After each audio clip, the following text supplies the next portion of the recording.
अस्सलाम वालेकुम। वालेकुम सलाम। भाईजान ने एक सवाल का जवाब दियो। हाँ, 5000 रुपया नाम है।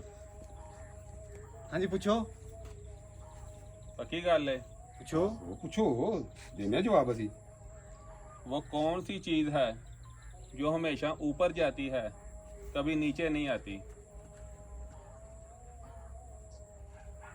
हवा। नहीं, सोच समझ के जवाब दो। 5000 का सवाल है।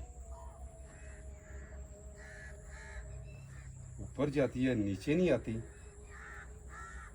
धुआं। हम्म। धुआं ही है मेरी नजरों से, वो ही ऊपर जाता है नीचे नहीं आता। नहीं भाईजान, तो फिर क्या है आप बता दें। आप बताएं, मुझे तो पता है। तो पता फिर हमसे क्यों पूछ रहे हो, हमें भी बता दो। आप बताओ।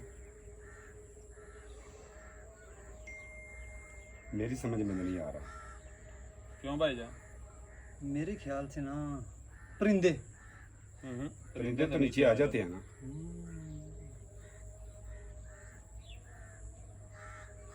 नहीं आप बता। मेरी भाई समझ में नहीं आ रहा। लो जी, जेड़ा जेड़ा वीडियो वेंदा है कमेंट जवाब जरूर ते आ जाए। 5000 का सवाल है।